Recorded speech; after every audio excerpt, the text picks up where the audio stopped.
Yo necesito tiempo para revisar y corregir. Ay.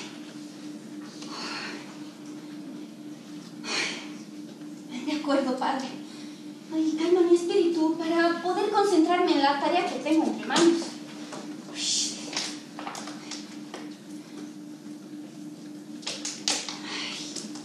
Después de todo, ¿yo qué puedo hacer respecto a las noticias? Todo lo que está pasando en el país y todas las decisiones estúpidas que nuestros líderes parece que están tomando. Yo solo soy una persona. ¿Qué diferencia puedo hacer?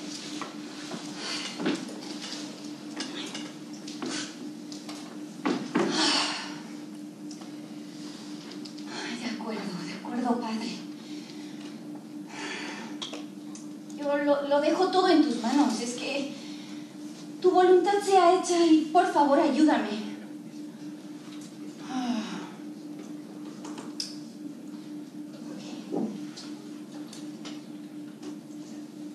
John Knox.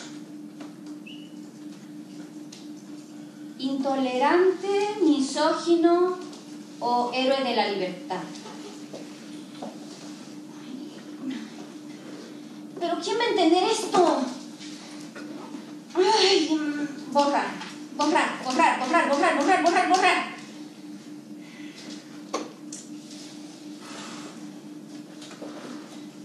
John Knox. ¿Héroe o hereje? Por mí, el elenco de personajes, empezando desde el principio. Acto 1, escena 1. La luz en el escenario se atenúa.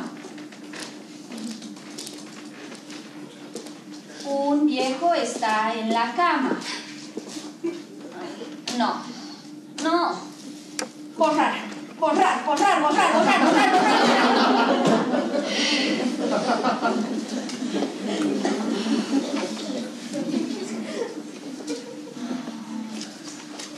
Un enfermo y anciano, John Knox, está acostado en la cama a punto de morir.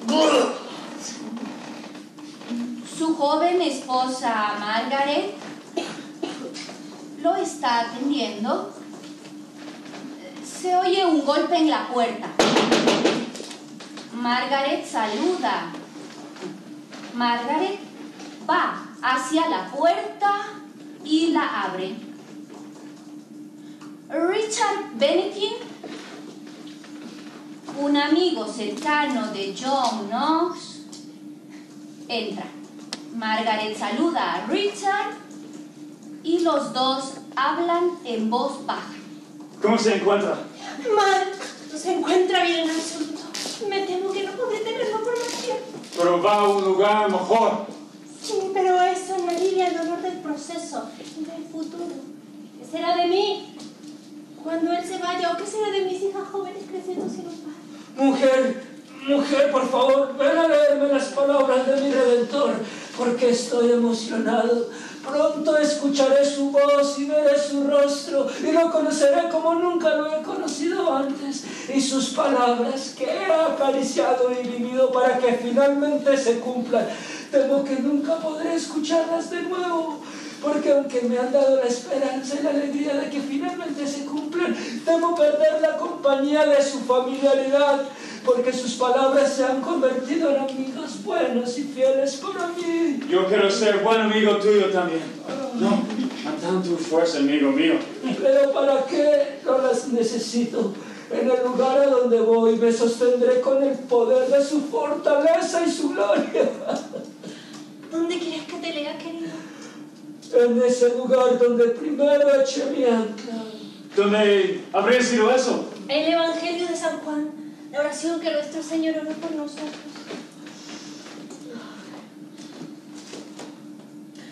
Estas cosas habló Jesús, alzó sus ojos al cielo y dijo: Padre, sea la hora. Glorifica a tu Hijo para que también tu Hijo te glorifique. Hijo, le has dado poder sobre toda carne, para que dé vida eterna a todo lo que le has dado. Y esta es la vida eterna, que te conozcan a ti como el mismo Dios, y a quien has enviado, Jesucristo. Yo te he glorificado en la tierra y he acabado la obra que me diste para hacer. Perdón, ¿podemos cortar aquí? No lo estoy sintiendo. ¿Qué está pasando? Me refiero a ti, a la que está escribiendo. ¿Podemos parar aquí un minuto? Esto no puede estar sucediendo. ¿Por qué no? Después de todo acabas de pedir ayuda al Padre. Pero tú eres palabras escritas en mi ordenador. Un personaje de mi imaginación. Entonces te doy las gracias por tener una imaginación tan impresionante. Pero ¿puedes parar aquí y escribirlo de nuevo? Es que no lo estoy sintiendo. Sentir que tú eres un viejo y te estás muriendo. No hay mucho que sentir en eso. Bueno, si tú escribes de ella, hazlo con un poco más de sentimiento. O al menos que ella actúe con más emoción. ¿Qué? ¡No! Bueno, si él tiene derecho, yo también. ¿Qué quieres decir con un poco más de emoción? Otra cosa que no sea plano o insensible, ya sabes. ¿Plano e insensible? Sí, lo siento. Mi personaje puede estar muriendo, pero el actor que me represente se va a quedar dormido si la actriz, al hacer su papel, interpreta de esa manera. Ay, ¿cómo quiere que lo interprete? Tal vez como lo haría John Knox. Lo siento, no puedo quedarme aquí callado. Después de un comentario como ese. Ella no es John Knox, su esposa. Su segunda esposa. Recuerda, la primera murió. Y puede que tú también te mueras si no paras ahora mismo con él. Seguramente algo de John Knox se ha perdido en ella. Él se consideraba la trompeta de Dios y su predicación de la palabra, la explosión de esa trompeta, anunciando su advertencia para que todos la oyeran. Su marido se está muriendo y ella está afligida. No va a tocar la trompeta de Dios en el oído de un moribundo. Tal vez tengas razón. ¿Puedo seguir escribiendo la escena? O alguien que no es John Knox en estas alturas va a morir en un minuto. Y la cola comienza aquí. Es que se me ha ido la olla. Se me ha ido la olla. No entiendo lo que está pasando, pero esto será como aceptar sumergirme en este espejismo. ¿Cuál es el problema? Tienen razón, soy yo. O esta escena, o simplemente el hombre en general. ¿Quién soy? Eso es lo que quiero saber. ¿Quién eres tú? Depende de tu escritura. Mi escritura ciertamente no te trajo a la vida. ¿Eres John Knox de verdad? ¿Realmente John Knox escribió? ¿O mis pensamientos escritos en la pantalla de mi ordenador? Sí. ¿Cómo puede ser las dos cosas a la vez? Es que estoy totalmente confundida. Ese, mi amiga escritora, es exactamente quien soy. Soy quien tú escribes que soy. El título me nombra, John Knox, pero tus pensamientos y tus palabras están teniendo problemas para reflejar en realidad el hombre que creo que soy. Ahora es cuando estamos llegando a la verdad. Él lo dijo, el problema está en ti. Supongo que están en lo correcto. Mi intención es escribir una obra sobre John Knox, el padre de la Reforma Escocesa. Pero no entiendo al hombre. Y quizás sea porque no soy escocesa. Mira, he estudiado, he investigado y he hecho todo lo posible por tratar de averiguar quién era y lo que le remarcó. Para meterme en la piel del hombre, por así decirlo. Como cualquier dramaturgo debe hacer. Entonces, ¿cuál es el problema? Que no hay consistencia. ¿Con él, con John Knox? Yo podría habérselo dicho. ¿O contigo? Sí. No. Ay, yo qué sé. ¿Cómo puedo escribir una obra de solo un acto sobre un hombre tan complejo, tan polémico y tan contrario como John Knox? Algunos eruditos dicen que él era el padre de la Reforma Escocesa, pero otros dicen que él pasó la mayor parte de su tiempo escondido y que dejó a otros enfrentar el peligro. Algunos dicen que él era muy negativo y que solo trajo gran tristeza y condenación. Algunos eruditos dicen que él tenía gran deleite en la familia y en los amigos, pero que también tenía un humor sarcástico y un gran ingenio. Mira, dicen que era un misógino intolerante. O sea, que odiaba a todas las mujeres. Pero también dicen que su relación con las mujeres jugó un papel fundamental en su vida y que tenía relaciones muy queridas y profundas con varias de ellas. Predicaba contra el Papa, contra la Iglesia Católica, contra la misa, contra la forma en la que se practicaba la Eucaristía y contra todo monarca con el que se encontraba. ¿Cómo puede un hombre ser un sacerdote y un reformador? Ser un profeta y un problema. No hay nada un poco de revuelo santo. Sí, Dios mismo envió a sus propios profetas para remover las cosas de vez en cuando. Pero es que es muy difícil encontrar la verdad del hombre en medio de este laberinto de prejuicios. ¿Cómo separo el hecho de la opinión? Pero un prejuicio es difícil de reconocer, especialmente por una persona que se siente firmemente asida. Cuando estudiamos la historia, debemos recordar que la medida que realizamos de una persona será evaluada a través del prejuicio. Así que con esto en mente, vamos a hablar acerca de John Knox. Lo que sabemos de él. Como nuestros prejuicios se vieran afectados por sus prejuicios. Él era un hombre con prejuicios, como todos nosotros. Yo tengo un prejuicio contra el chocolate. Es que sea en sí mismo un gran problema, excepto para mi cintura. Pero, ¿podrías actualizar un poco el idioma? ¿Estas cosas hizo Jesús?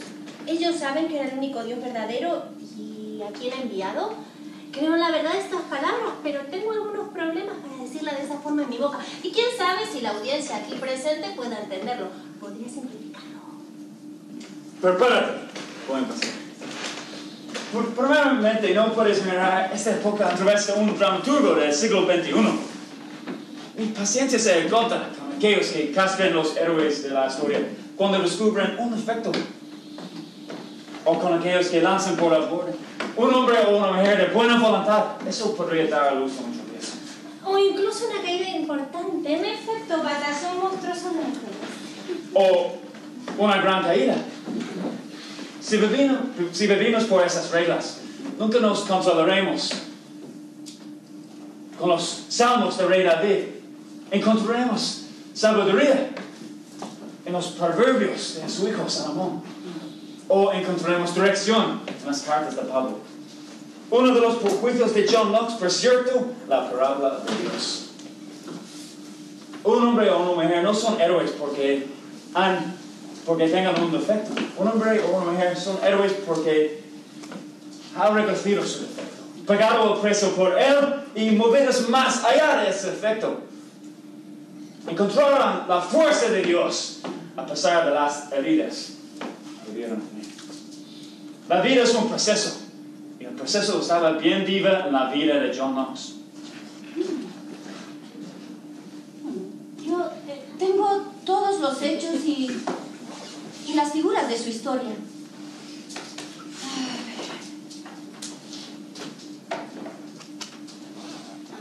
Él nació en algún lugar entre 1504 y 1515. Pero ¿cómo la historia puede no saber cuándo nació? Es que esto me sobrepasa. Ningún vistazo al siglo XXI, ¿recuerdas? No estaban en los documentos.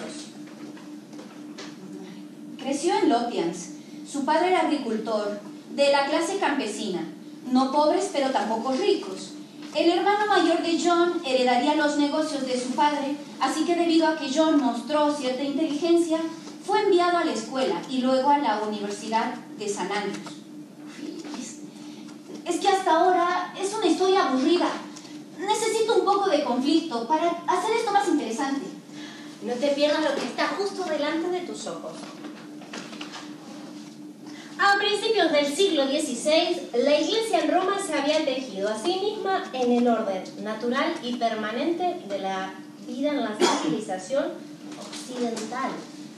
La Iglesia en Roma era el único poder que podía unir al reino de Escocia con el mundo medieval.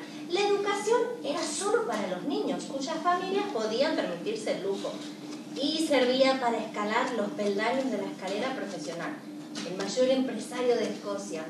En 1536 fue ordenado en Edimburgo John Knox primero como sacerdote y luego como diácono. Y luego en 1543 se convirtió en un clérigo católico. Pero unos años más tarde se había convertido en un fiel partidario del predicador protestante John Willard. Estupendo. Genial, es completo. Puedo escribir sobre su confusión cuando pasaba de ser un sacerdote católico a convertirse en protestante. ¡Una idea brillante! Pero no lo sabemos. Simplemente no sabemos. En todos sus escritos, John Knox nunca reveló si esta experiencia era más un proceso del camino de Damasco o otro proceso un poco más respetuoso y tranquilo. Lo que sí sabemos es esto. Yo estaba bien dentro del sacerdocio, trabajando en la comunidad donde crecí. Escocia era un país católico, fortalecido, por el hecho de que nuestra reina, María de Guisa, que provenía de Francia, era una fortaleza católica. Nuestro rey, Jacobo V, estaba en desacuerdo con su tío Enrique VIII. Enrique quería que Jacobo se uniera a él en su ruptura con Roma, pero esto no era una opción a causa de una nueva esposa católica francesa. Escocia fue un premio que ambos países querían. Siguió una guerra. Jacobo fue asesinado y una niña de 6 días, Mary, se convirtió en reina de una nueva Escocia católica y el conde de Arran en su regente. ¡Pero qué desastre! No, si lo ves bajo la mano de Dios. Mira en Daniel 2.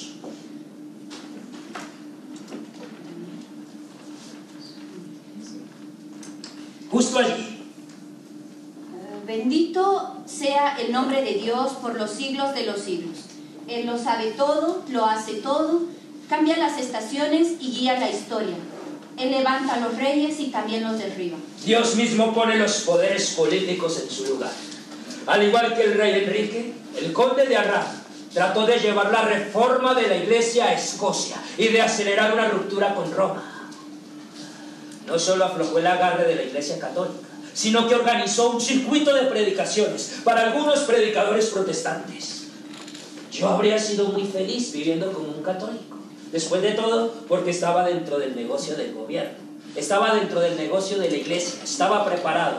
No tenía ningún sueño de cambiar a Escocia, solo quería vivir una vida modesta en la comunidad donde crecí. Pero el conde de Arran había arreglado que 2 ex sacerdotes, ahora reformadores, que predicaran por toda Escocia. El ex prior dominico Thomas Gillen, el otro dominico John Roth. Fue a través de la predicación de ellos que llegué a una nueva comprensión de la salvación y adopté la creencia en la justificación solo por medio de la fe. No estamos seguros del mensaje, ni siquiera el predicador que más habló a John. Pero podría haber pasado eso. Y él era un hombre muy educado y aburrido. Ralph no estaba tan bien informado, pero era muy vehemente. Ellos dieron el mensaje protestante encontrado en Romanos. La Iglesia Católica ha hecho del camino una serie de ritos o rituales. El bautismo, las buenas obras, la confesión, la penitencia, el purgatorio, las indulgencias, todo controlado por el sacerdote. Pero ahora estamos viendo la justicia de Dios declarada completamente aparte de la ley. Es una justicia impartida y operando en todos los que tienen fe en Jesucristo. Bajo ese sistema divino, un hombre que tiene fe es ahora libremente a los ojos de Dios por su generoso trato en el acto redentor de Jesucristo. Dios lo ha diseñado como el medio de la propiciación, una propiciación realizada para ser recibida y hecha efectiva. Nosotros por la fe. Espera un minuto. Pensé que ya habíamos resuelto ese problema. ¿Pero qué problema? ¿Propiciación? ¿Qué significa eso entre el cielo y la tierra? A ver, que levante su mano. ¿Quién sabe lo que significa la palabra propiciación? ¡Qué poquita fuerte!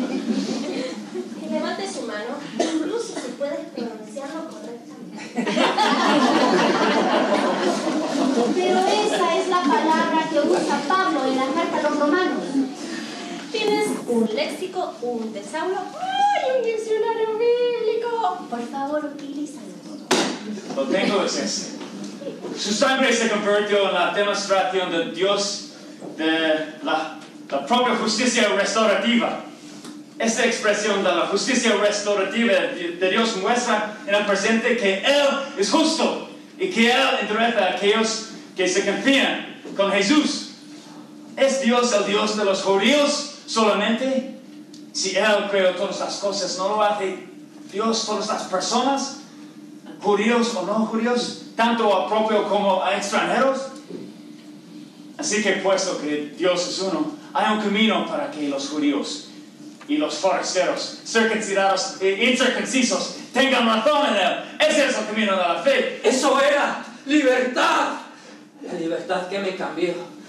Pero yo no era el 12 años posteriores. Aunque había pasado años dentro de la Iglesia Católica como un sacerdote, Dios apenas había comenzado conmigo. Yo era solo un bebé en la verdadera fe. Hubo alguna evidencia de cambio. Dejé el sacerdocio y mi trabajo como notario dentro de la iglesia y me convertí en el tutor para los hijos de los señores. Un tutor. Un tutor, ¿dónde está ese trueno escocés? Amado por los protestantes y odiado por los católicos. Yo quería pasar desapercibido. Era muy arriesgado seguir esa vía de justificación solo por la fe y no tenía ningún sueño de convertirme en héroe. La regencia de la niña Mary se arregló con el rey Eduardo para el compromiso con su hijo, con Mary. Pero el cardenal Beaton no estaba contento con esto y arregló el secuestro de Mary. Y a esto siguió la batalla del escabroso cortejo, ocurrido en el contexto de esa guerra civil entre católicos y protestantes. Fue George Wishart, que había huido de Escocia en 1538. En 1538, a la muerte de Patrick Hamilton, regresó a Escocia en medio de este conflicto en 1543, para tomar la causa de la reforma, predicando a través de Escocia. George Wishart pronto se había convertido en un predicador amable y amoroso. Vivía en Dundee, sin previo aviso. El azote nos golpeó. La ciudad estaba dividida. Había una línea en la que ningún ciudadano de Dundee podía salir. Si alguien se atrevía a traernos ayuda y consuelo, no podía volver a salir. Nos dejaron morir. Pero George Wishart, bendito sea su corazón, fue el único hombre de Dios que vino para administrarnos. La Iglesia Católica no hizo nada. Esperó que muriera. Pero Wishart nos trajo aliento y consuelo. Se acercó lo más que pudo a esa línea y predicó por nosotros. Él era lo único que teníamos de las Escrituras, porque era ilegal poseer una Biblia en el lenguaje común. Si sabían que teníamos una, estábamos quemados irremisiblemente. Pero Wishart nos trajo consuelo y esperanza en un momento en que nadie más podía darnoslo.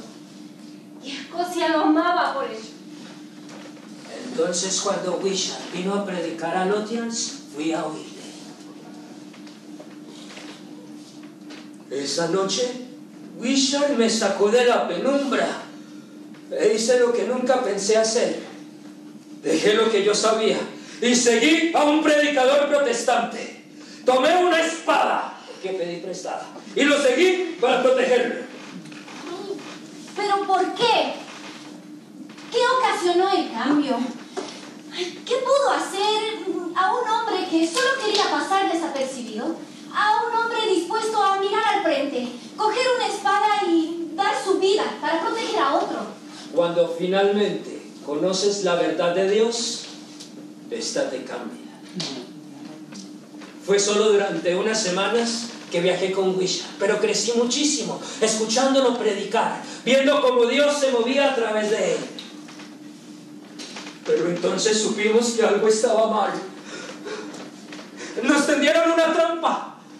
Y Wishart lo sabía. Él sabía que había algo. porque sus últimas palabras para mí antes de enviarme lejos fueron: un sacrificio es suficiente por hoy. George Wishart fue arrestado por el Cardinal Beaton y enviado a un juicio precipitado.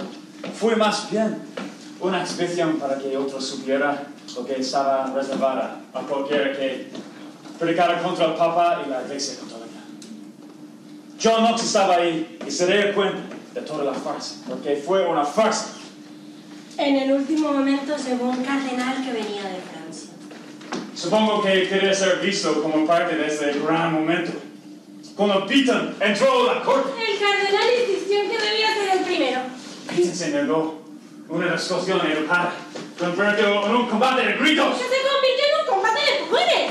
que se convirtió en dos cardenales que tomaron los crucifijos y dieron como espadas uno contra otros.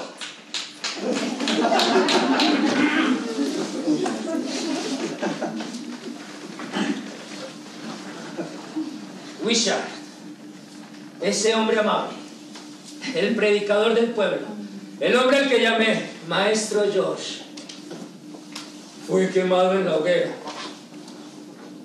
Toda Escocia estaba en estado de shock. Imagina cómo me sentí. Aquí estaba yo, en la Iglesia Católica, estudiando. Oigo un hombre que me habla de Jesús de una manera más profunda y verdadera. Y la institución en la que una vez creí mata a quien me muestra esa verdad. Después de una semana, un grupo de nobles escoceses entró los aposentos de Cardinal Beaton y le apuñaló. El castillo fue tomado por los reformadores y cada día llegaron nuevos miembros. Esto alarmó a María Teresa, que pidió ayuda a Francia. Pronto toda la marina francesa vino a rescatar el castillo. Pero no puedo poner eso en el escenario. Un barco de guerra francés atacando un castillo frente a la costa de Escocia. ¿Puedo ponerlo? No, no es necesario. Las batallas se llevaban a cabo de manera diferente en aquella época. Primero, ¡atacaban levemente! Y luego se sentaron a negociar. No. Luego atacaban otro poco. Y negociaban otra vez. Y supongo que así era como la población del castillo podía seguir creciendo. Sí. Había regresado a mi puesto de tutor en Londres, pero por alguna razón, los señores escoceses para los que trabajé pronto me enviaron junto con mis jóvenes alumnos a unirnos a la creciente multitud de St. Andrews. Volví simplemente a pasar desapercibido. Me contentaba con organizar lecciones diarias para mis pocos pupilos dentro del castillo. Pero algo extraño ocurrió. Otros comenzaron a asistir a las lecciones. Una de esas personas fue John Rolfe, el predicador protestante que había oído con anterioridad. Él comenzaría a asistir a las clases para tomar notas y pedir ayudas para participar en los debates. Entonces, un día, el predicador del castillo, John Rolfe, me pidió que convertirme en el nuevo predicador del castillo. No puedo correr donde Dios no me ha llamado. Así que ideó un plan. Y en el medio de su siguiente sermón, Rolfe señaló a Knox y dijo: en el nombre de Jesús, te ruego que no rechaces esta santa vocación, sino que tomes sobre ti el oficio público y la carga de la predicación. Los presentes lo oyeron con entusiasmo, pero Knox estalló en lágrimas y se fue corriendo a su propio cuarto para ocultarse. No tenemos constancia de esa semana de búsqueda, de la intensa oración que debía haber tenido. ¿Cómo habrías orado tú? ¿Yo? Pero eso no importa. No de esa manera, pero respecto a otras cosas. Todos te escuchamos al entrar en esta habitación, echando pestes por las noticias del día, los problemas con el gobierno. Las condiciones pueden ser más similares de lo que te das cuenta. Comienza con lo que sabes.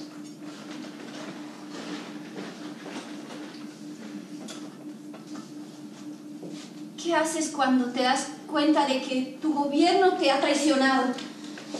Y no solo a ti, sino a todas las demás personas comunes y medianas que conforman esta gran nación.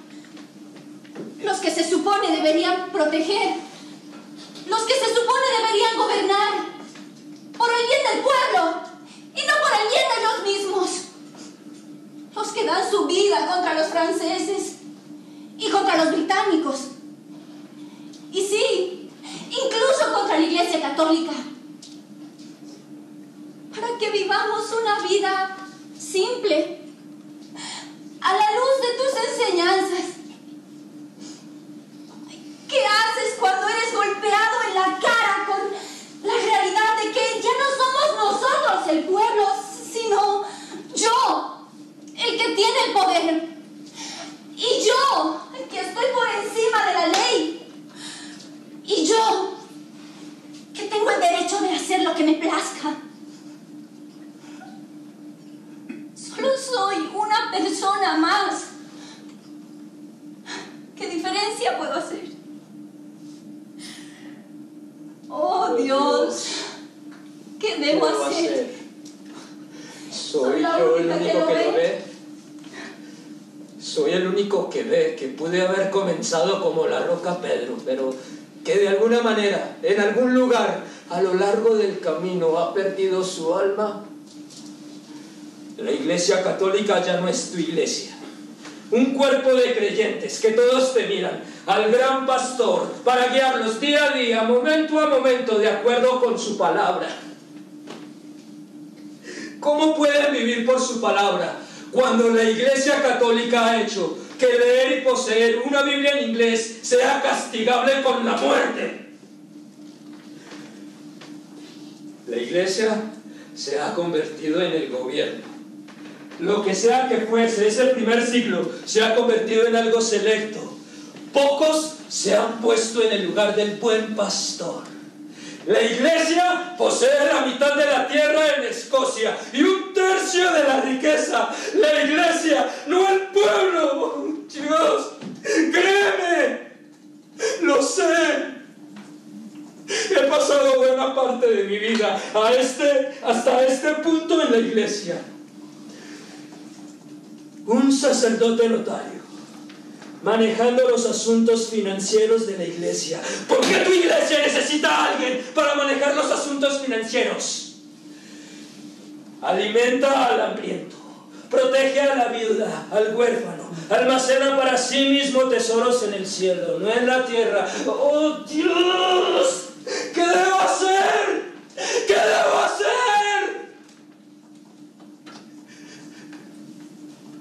¿Me has llamado?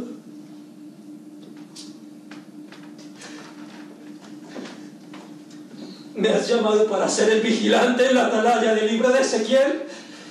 ¿Para tocar la trompeta al signo del peligro? Porque si el atalaya ve el peligro y el pueblo oye, la sangre del pueblo está sobre su propia cabeza. Pero si el vigilante ve el peligro y no toca la trompeta, entonces la sangre del pueblo está sobre su propia cabeza y está aquí. El peligro está aquí a nuestro alrededor y es esa iglesia gubernamental la que se ha convertido en la clase dominante. Son lobos vestidos como ovejas entre el rebaño, porque han hecho una misa de ídolos y la han enseñado al pueblo. Ellos han ignorado la simplicidad de su palabra, su gran gracia, y la han complicado para llenar sus propios bolsillos con riqueza y poder.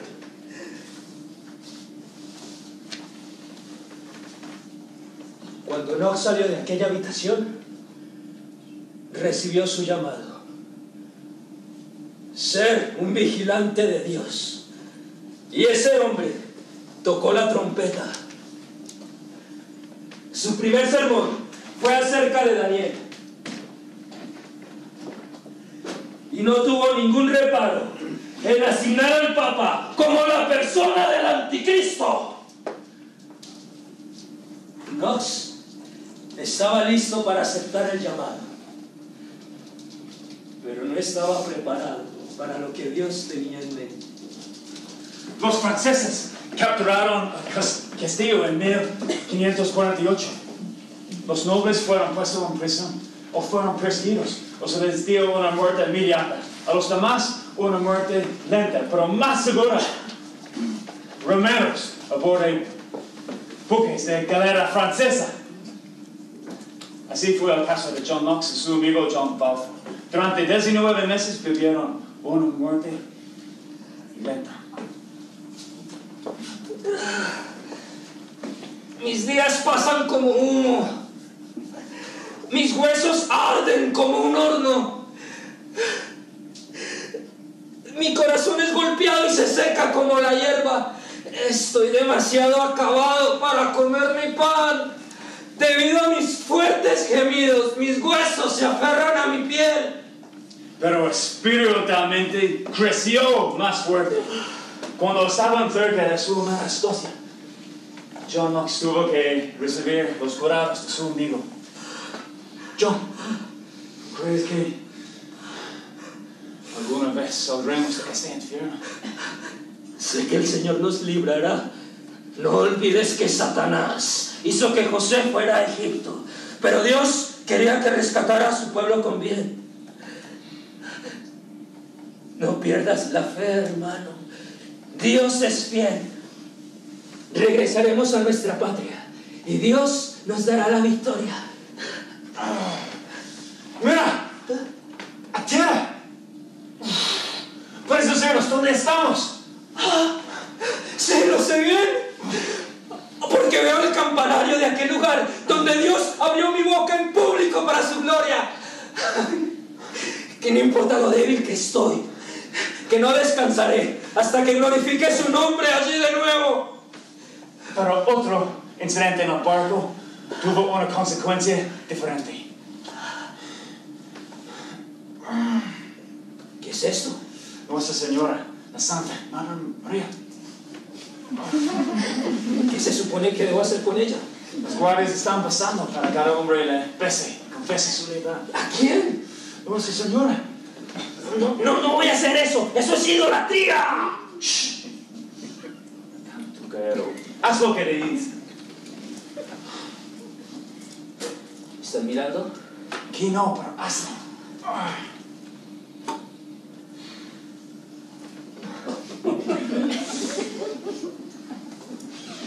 ¿Qué estás haciendo? Que Nuestra Señora se salve. Es lo suficientemente ligera. ¡Que aprenda a nadar! Sucedió algo asombroso. Knox y los otros fueron puestos en libertad en 1549, en un intercambio de prisioneros. Le tomó algún tiempo recuperar la salud, pero en 1550 se convierte en un predicador protestante bajo el gobierno del joven Edward, por 3 años. En 1553, Edward muere y María Tudor emprende una persecución contra los protestantes. Muchos huyen de Escocia y John Knox se va a Ginebra, a la escuela de Juan Calvino. Él dice de Ginebra que es la escuela más perfecta desde el día de los apóstoles. Y desde ese momento es el objetivo de John Knox que lo que pasaba en la ciudad de Ginebra pasara también en Edimburgo. Bueno, en Edimburgo y en toda Escocia. Espera un minuto. Antes de que salgas del escenario, me gustaría hablar una cosa respecto al batallón monstruoso de mujeres. Me gustaría hablar contigo, de mujer a mujer, sin ningún hombre alrededor. ¿Sobre su primer toque de trompeta? Sí. Contra el monstruoso reinado de las mujeres. Es la opinión de un hombre. Pero, espera, ¿eso es todo? ¿Quieres un debate? Claro, sería más emocionante para el guión. Bueno, puedo estar de acuerdo, pero recuerda que sería el prejuicio de una persona contra el prejuicio de otra. No hay nada que ganar en un caso como este. Este tipo de situaciones siempre traen ira y dolor. Pero es que incluso mirando el título, vaya golpe contra las mujeres. Si lo miras con los ojos del siglo XXI, aunque es inglés, sigue siendo diferente. En la lengua vernácula del día se leería su primer toque de trompeta. Recuerda que John se sentía el vigilante de Dios y que era su trabajo advertir al pueblo de Dios del peligro. Además estaba en el exilio y no podía predicar, así que su pluma era su única trompeta. Esa es su primera advertencia, su primer toque de trompeta. Lo que sigue, no, él no está llamando a las mujeres monstruos. Pero es que vaya golpe contra las mujeres. Podrías estarme engañando. No, eres escritora. Tienes que ir más allá del nivel de la superficie. Tienes que cavar más profundo. Tu audiencia merece mucho de ti. Monstruoso es un término común para el régimen de algo antinatural. Pero no se trataba de un colectivo o de un grupo. No. Significa gobernar o regir. Así que, quitando la primera interpretación explosiva del día de hoy, se podría leer como mi primera advertencia contra la práctica antinatural del gobierno de la mujer.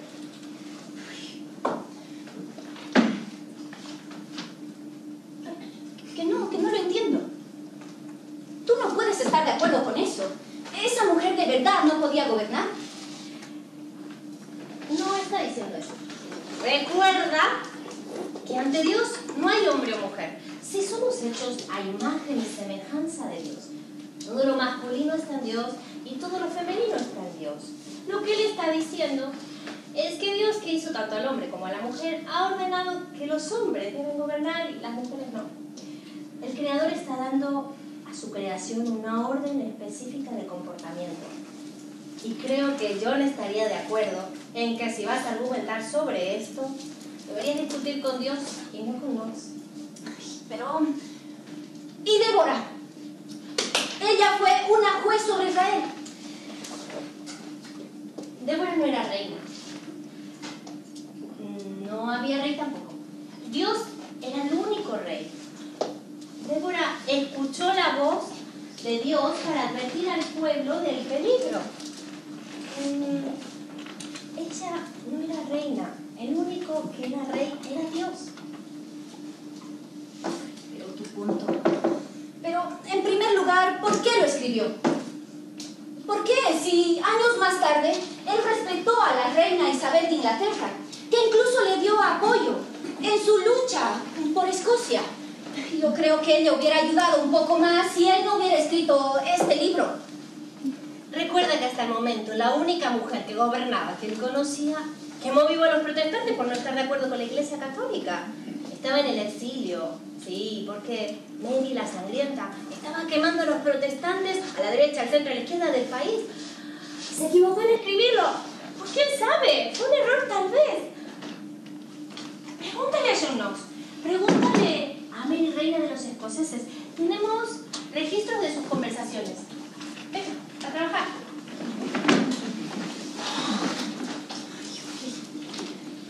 A ver. Aquí tenemos a un hombre que no era ni noble ni un hombre con propiedades o riquezas. Y había sido exiliado y prisionero en una galera francesa y estaba en el exilio de Escocia y de Inglaterra.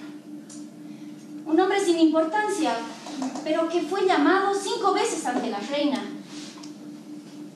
Pero yo pienso que es en el primer encuentro con Mary en el que se nos habla más acerca del hombre, en el que se describe su vocación para Dios y su sueño para Escocia. Su primer toque de trompeta fue uno de los temas de conversación junto con otros 3. En su primera reunión, si fue idea de Mary o del consejo de otros, ella habló con John en Holyrood, poco después de su regreso a Escocia.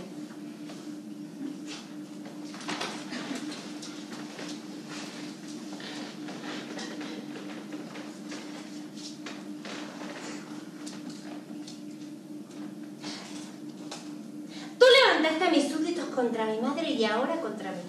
Has escrito un libro contra mi justa autoridad y contra el tratado de las mujeres. Eres el causante de una gran sedición en Inglaterra Y me han dicho que todo lo que haces lo haces por nigromancia. Uy, borrar. Que todo lo que haces lo haces por magia y que te comunicas con los muertos. ¿Puede agradar a su majestad con paciencia escuchar mis respuestas sencillas?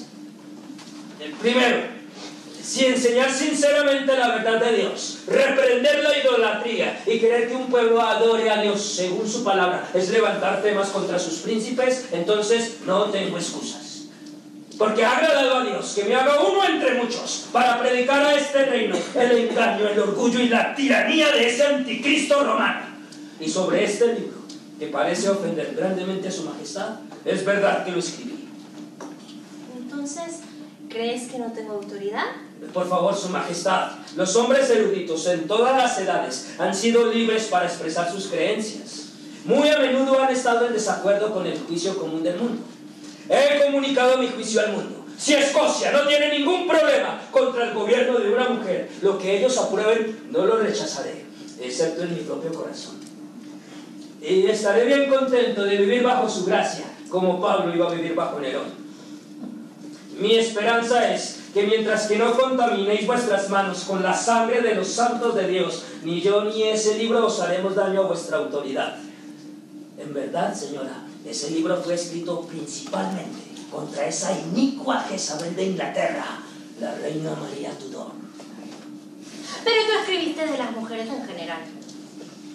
Es cierto, señora. Sin embargo, me parece que la sabiduría debe persuadir a su gracia, de no traer nunca algo que hasta el día de hoy no ha causado problemas a su majestad, ni en persona ni en autoridad. Ahora, señora, sobre estas otras dos acusaciones. Viví en Inglaterra 5 años.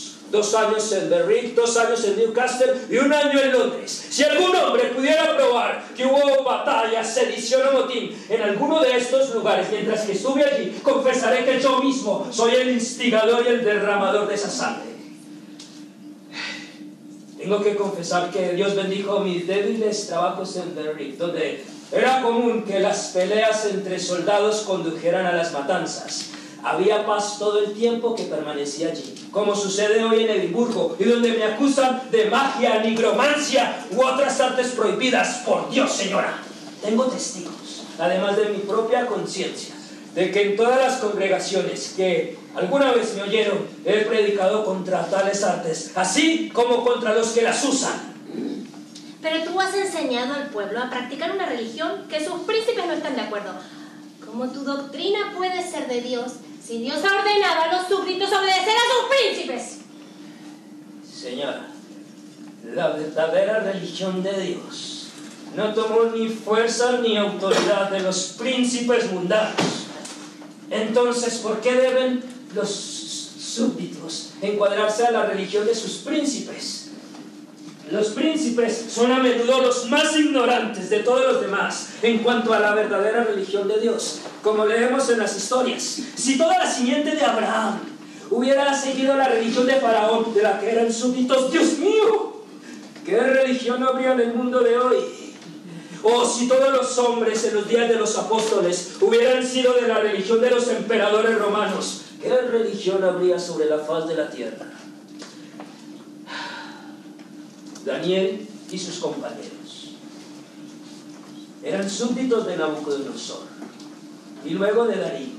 Y sin embargo, señora, no siguieron su religión, porque los tres en el horno del fuego dijeron: te hacemos saber a ti, rey, que no adoraremos a tus dioses. Y Daniel oró públicamente a su Dios en contra del mandamiento expresado. Y así, señora, puede entender que los súbditos no están obligados a seguir la religión de sus príncipes, aunque se les ordene que les obedezcan. Entonces, ¿crees que los súbditos, teniendo el poder, pueden resistirse a sus príncipes? Si sus príncipes exceden sus límites, señora, sin duda, pueden ser resistidos, incluso con el poder. Con estas palabras, la reina se quedó como sorprendida sin hablar durante más de un cuarto de hora. Y no puedo hacer eso. 15 minutos de silencio en el escenario. Su rostro alterado. Eso puedo hacer. Cambiar el estado de ánimo de Mary. Bueno,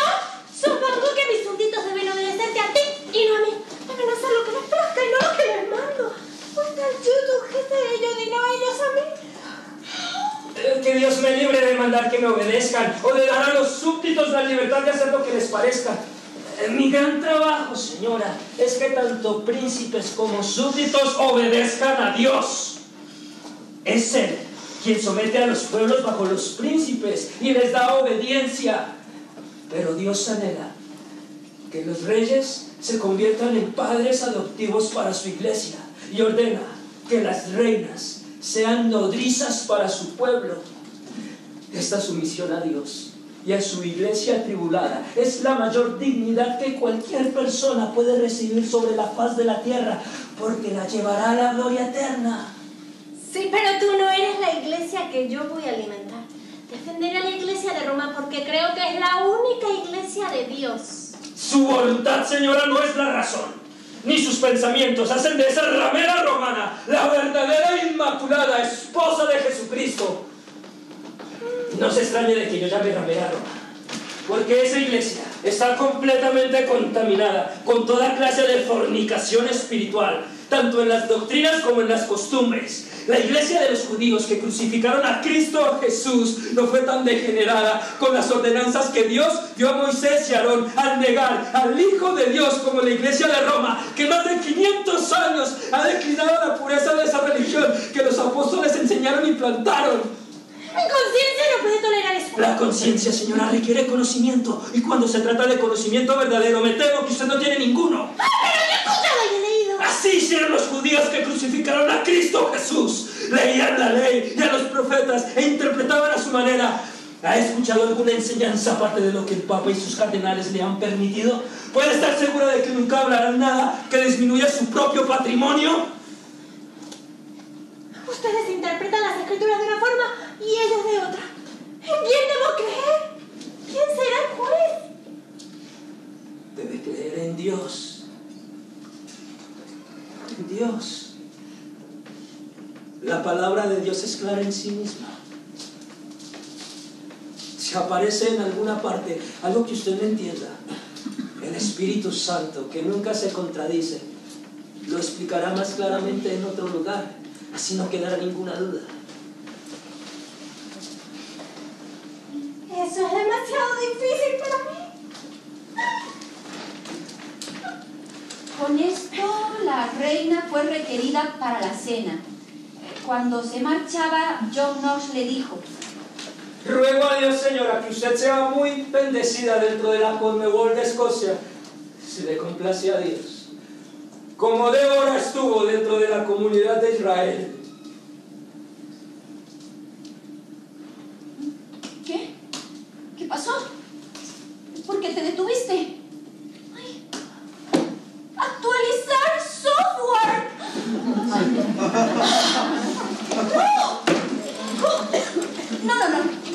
Cancelar. Ay, no puedo hacer esto.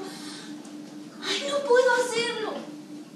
Ay, creí que esto era lo que querías que hiciera. No solamente esta obra sobre John Knox, sino escribir, convertirme en una dramaturga, pero no puedo hacerlo. Todo está en contra mía. Estoy fallando demasiado. Ay.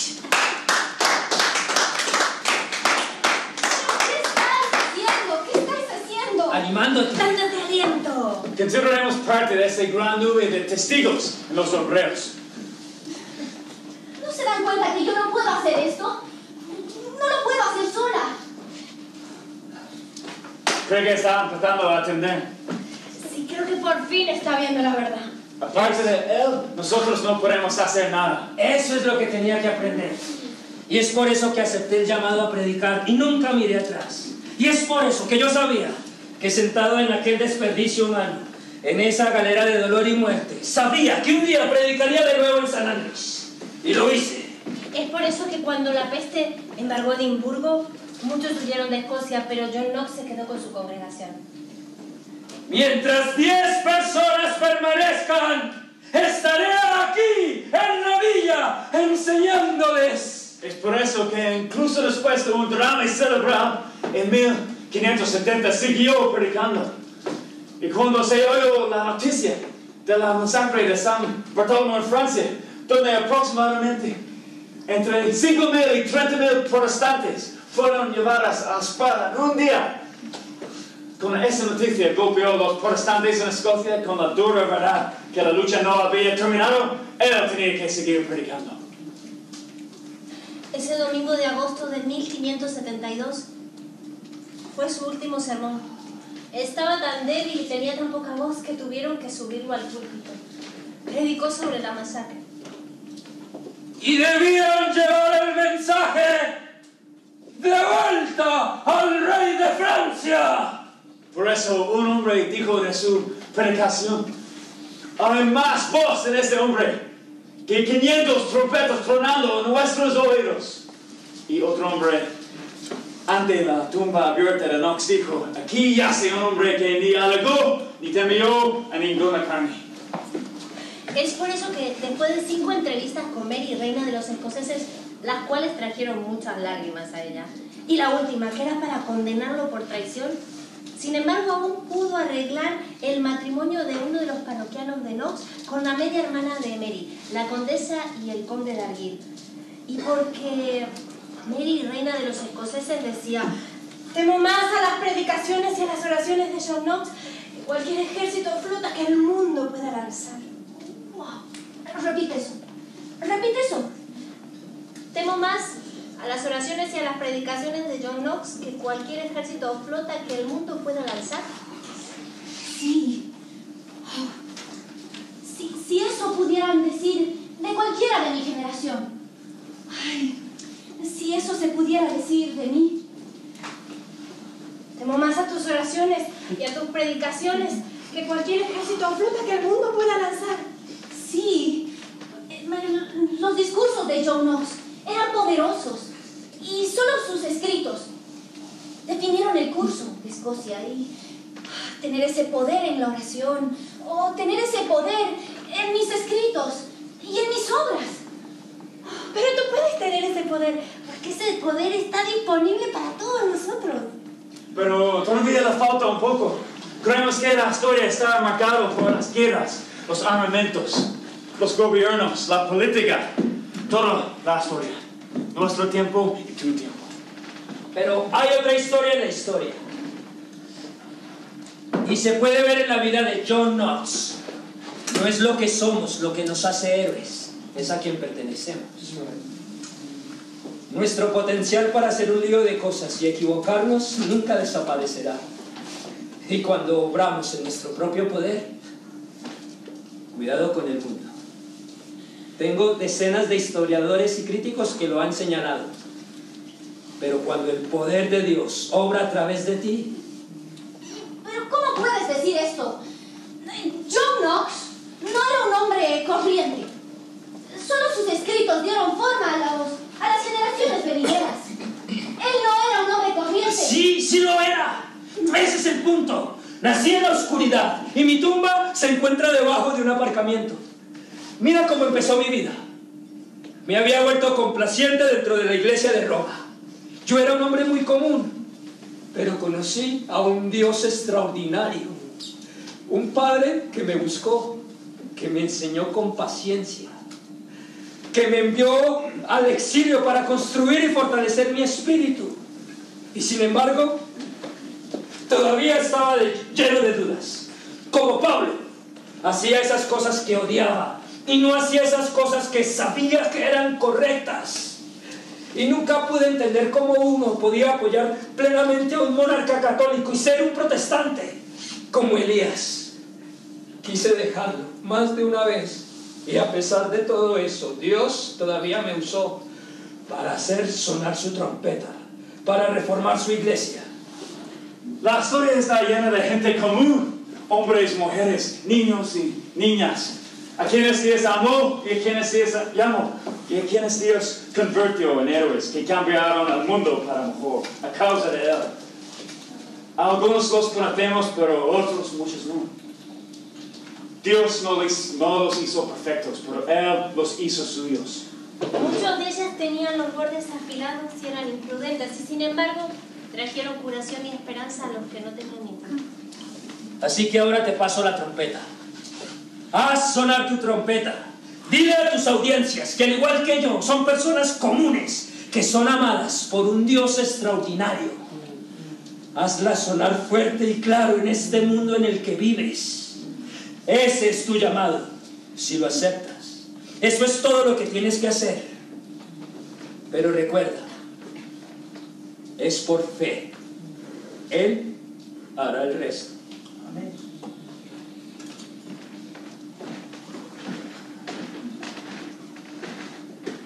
Esperad, ¿a dónde vais? ¿Qué estáis haciendo? Nos vamos. ¿A dónde lo dejamos? Ante alguien bruscamente interrumpido. Tienes un guión para terminar, ¿sabes? Pero no os vayáis. Me gusta que estéis aquí conmigo. Estamos a tu alrededor. Somos parte de lo que has leído. Es parte de lo que sientes, crees y sabes. Ya sabías tú todo esto. Solo necesitabas un pequeño recordatorio de la vida de John Knox. ¿Quién eres y a quién perteneces? No era la historia la que necesitabas, era su historia la que necesitabas. Solo te recordamos de tus prejuicios, tanto los buenos como ¿Como el chocolate? buscar la verdad.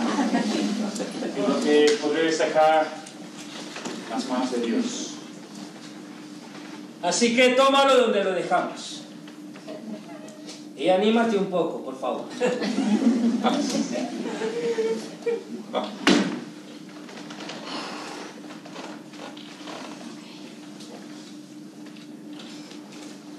¿Dónde te gustaría que leyera, querido? En ese lugar donde primero eché mi ancla. ¿Dónde sería eso? El Evangelio de San Juan, la oración que nuestro Señor oró por nosotros.